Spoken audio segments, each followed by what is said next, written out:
ಮನೆಯೊಂದರಲ್ಲಿ ಗಂಡ ಹೆಂಡತಿ ಮೃತದೇಹ ಪತ್ತೆ.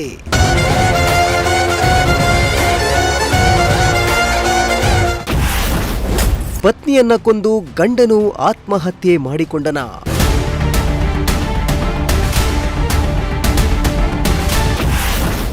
ಕೌಟುಂಬಿಕ ಕಲಹಕ್ಕೆ ಬೇಸತ್ತು ಆತ್ಮಹತ್ಯೆಗೆ ಶರಣಾಗಿರುವ ಶಂಕೆ.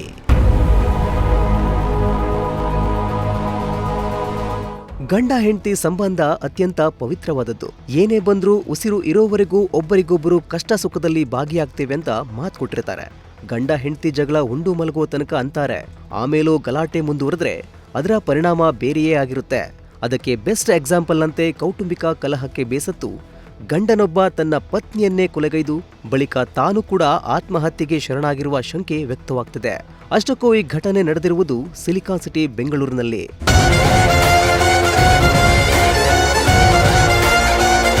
ಹೌದು, ಬೆಂಗಳೂರಿನ ಆರ್ಟಿ ನಗರದ ಗಂಗೇನಹಳ್ಳಿಯ ಮನೆಯೊಂದರಲ್ಲಿ ದಂಪತಿ ಡೇವಿಡ್ ಹಾಗೂ ಸುಮಿತ್ರಾ ಮೃತದೇಹ ಪತ್ತೆಯಾಗಿದೆ. ಸುಮಾರು 10 ವರ್ಷಗಳ ಹಿಂದೆಯೇ ಪ್ರೀತಿಸಿ ನನಗೆ ನೀನೇ ಬೇಕು ಅಂತ ಮದುವೆಯಾಗಿದ್ದ ಈ ಜೋಡಿ ಇದೀಗ ಏಕಾಏಕಿ ಸಾವನ್ನಪ್ಪಿದ್ದಾರೆ. ಇನ್ನು ದಂಪತಿಗಳು ಮದುವೆಯಾಗಿ ಕೆಲ ವರ್ಷಗಳ ಕಾಲ ಅನ್ಯೋನ್ಯವಾಗಿ ಬಾಳಿ ಬದುಕಿದ್ರು. ಈ ಮುದ್ದಾದ ದಂಪತಿಗೆ 2 ಮಕ್ಕಳು ಕೂಡ ಇದ್ರು. ಆದರೆ ಕಾಲ ಕಳೆದಂತೆ ದಂಪತಿಗಳ ಮಧ್ಯೆ ಆಗಾಗ ಜಗಳ ನಡೆಯುತ್ತಿತ್ತಂತೆ. ಎಷ್ಟೇ ಜಗಳಾಡಿದ್ರೂ ಕೂಡ ಸಂಸಾರ ಮಾಡಿಕೊಂಡು ಜೀವನ ಮಾಡ್ತಾ ಇದ್ರು. ಆದ್ರೆ ಮೊನ್ನೆ ಗಂಡ ಹೆಂಡತಿ ಮಧ್ಯೆ ಜೋರು ಗಲಾಟೆಯಾಗಿದ್ದು ಕೌಟುಂಬಿಕ ಕಲಹದಿಂದ ಬೇಸತ್ತು ಪತಿ ಡೇವಿಡ್ ಹೆಂಡತಿ ಸುಮಿತ್ರಾಳನ್ನ ಉಸಿರುಗಟ್ಟಿಸಿ ಕೊಂದು ಬಳಿಕ ತಾನೂ ಸೀರೆಯಿಂದ ನೇಣು ಬಿಗಿದುಕೊಂಡು ಆತ್ಮಹತ್ಯೆ ಮಾಡಿಕೊಂಡಿರುವ ಶಂಕೆ ವ್ಯಕ್ತವಾಗಿದೆ. ಸ್ಟೇಟ್ ಲೆವೆಲ್ ಆರ್ಗನೈಸೇಷನ್ ಇಂದ ಕೆಲಸ ಮಾಡ್ತಾ ಇದ್ವಿ. ಸುಮಾರು 40-45 ವರ್ಷದಿಂದ ನಾವು ಏರಿಯಾದಲ್ಲಿ ಕೆಲಸ ಮಾಡ್ತಾ ಇದ್ವಿ. ಓವರ್ ಆಲ್ ಡೆವಲಪ್ಮೆಂಟ್, ಏರಿಯಾ ಯಾವ ರೀತಿ ಡೆವಲಪ್ಮೆಂಟ್ ಆಗಬೇಕು, ಅವರ ಹಕ್ಕುಪತ್ರ ಆಗಿರ್ಬೋದು, ಅವ್ರ ಸಮಸ್ಯೆಗಳ ಜೊತೆಗೆ ಸ್ಪಂದಿಸ್ಕೊಂಡು ಕೆಲಸ ಮಾಡ್ಕೊಂಡು ಬರ್ತಾ ಇದ್ವಿ. ಬಟ್ ಇವರು ನನಗೆ ಚಿಕ್ಕ ಮಗುವಿಂದನೂ ಪರಿಚಯ, ತಂದೆ ತಾಯಿ ಎಲ್ಲರೂ ಪರಿಚಯ ಇದ್ದಾರೆ. ಬಟ್ ಇವ್ರಿಬ್ರು ಗಂಡ ಹೆಂಡತಿಗೆ 2016ರಲ್ಲಿ ಮದುವೆ ಆಯಿತು. ಅಂದರೆ ಲವ್ ಮ್ಯಾರೇಜ್ ಮಾಡಿಕೊಂಡು ಮದುವೆ ಆಗಿ ಚೆನ್ನಾಗೇ ಇದ್ರು. ಈಗ 2 ಮಕ್ಕಳಿದ್ದಾರೆ ಅವ್ರಿಗೆ. 8 ವರ್ಷದ ಒಂದು ಜೆಸಿಕಾ ಇದೆ, ಮತ್ತು ಇನ್ನೊಂದು ಜಲಿಕಾ ಅಂತೇಳಿ 5 ವರ್ಷದ ಮಗು ಇದೆ. ಬಟ್ ಚೆನ್ನಾಗೇ ಇದ್ರು. ಅವರಲ್ಲಿ ಯಾವುದೇ ರೀತಿ ಅಂದರೆ ಸಣ್ಣ ಪುಟ್ಟ ಗಲಾಟೆಗಳು ಬರ್ತಾ ಇತ್ತು. ನಾವು ಬಂದು ಅವ್ರಿಗೆ ಕೌನ್ಸಿಲಿಂಗ್ ಮಾಡೋದು, ಮಾತಾಡೋದು, ಆ ರೀತಿ ಎಲ್ಲ ಮಾಡಿಕೊಂಡು ಆ ಪ್ರಾಬ್ಲಮ್ನ ಸಾಲ್ವ್ ಮಾಡೋಕ್ಕೆ ಪ್ರಯತ್ನ ಪಡ್ತಾ ಇದ್ವಿ. ಬಟ್ ದಿಢೀರಂತೆ ನಿನ್ನೆ ಸ್ವಲ್ಪ ಗಲಾಟೆ ಮಾಡ್ಕೊಂಡಿದ್ದಾರೆ. ಆಗ ಅವ್ರ ಮಕ್ಕಳೇನೋ ಅವ್ರು ಅಣ್ಣನಿಗೆ ಫೋನ್ ಮಾಡಿ ದೊಡ್ಡಪ್ಪ ಬಂದು ನಮ್ಮನ್ನು ಕರ್ಕೊಂಡೋಗಿ ಅಪ್ಪ ಅಮ್ಮ ಜಗಳ ಆಡ್ತಿದ್ದಾರೆ ಅಂದ್ರಂತೆ. ಆ ಟೈಮಲ್ಲಿ ಹೋಗಿ ಅವರು ದೊಡ್ಡಪ್ಪ ಬಂದು ಕರ್ಕೊಂಡು ಹೋಗಿದ್ದಾರೆ. ಬಟ್ ರಾತ್ರಿ ಏನಾಯಿತು ಅಂತ ಗೊತ್ತಿಲ್ಲ. ಬೆಳಗ್ಗೆ ಆ ಮಕ್ಕಳು ಬಂದು ಮನೆ ಬಾಗಿಲು ತೆಗಿಬೇಕಾದ್ರೆ ಡೋರ್ ಓಪನ್ ಆಗಲಿಲ್ಲ. ಹಾಗಾಗಿ ಅವರು ಮಾಮಂಗೆ ಹೇಳಿದ್ದಾರೆ ಡೋರ್ ತೆಗಿತಾ ಇಲ್ಲ ಅಂತೇಳಿ. ಅವ್ರು ಮಾವ ಹೋಗಿ ಬಾಗಿಲು ತೆಗೆದಾಗ ಇವರು ನೇಣಿನಲ್ಲಿ ಬಿಗಿದ್ಕೊಂಡಿದ್ರಂತೆ. ಆ ಟೈಮಲ್ಲಿ ಅವರು ಯಾರೂ ನೋಡಿಲ್ಲ. ಹೆಂಡತಿ ಬಂದು ಒಳಗಡೆ ಮಲಗಿದ್ದಾಳೆ ಅವ್ರ ತಂಗಿ ಅಂತ.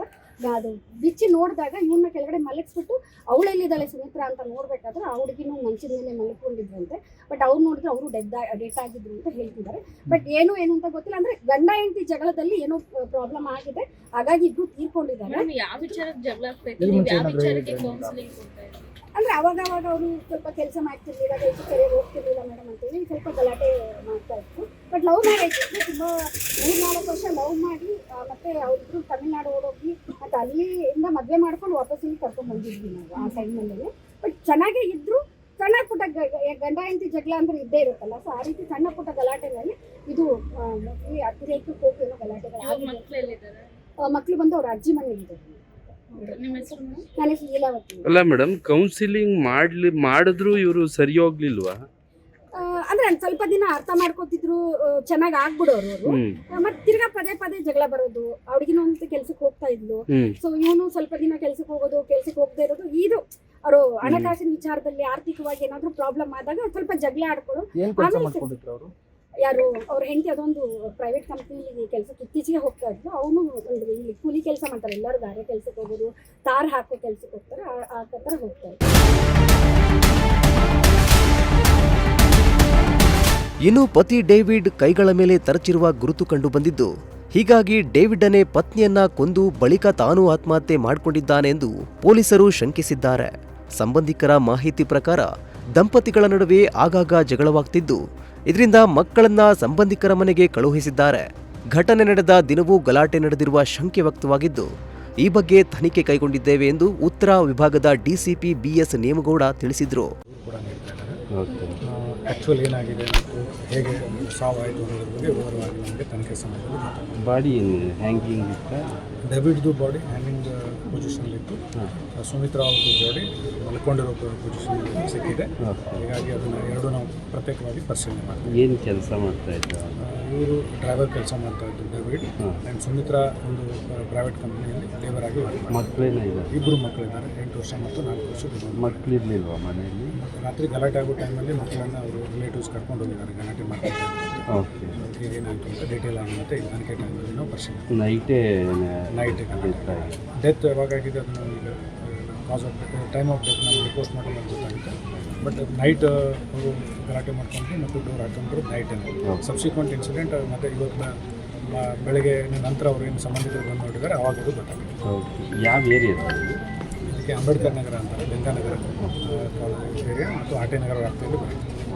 ಈ UDR ಅದನ್ನು ನಾವು ಇವಾಗ ಏನು ಕಂಪ್ಲೇಂಟ್ ಕೊಡ್ತಾರೆ ಅದರ ಮೇಲೆ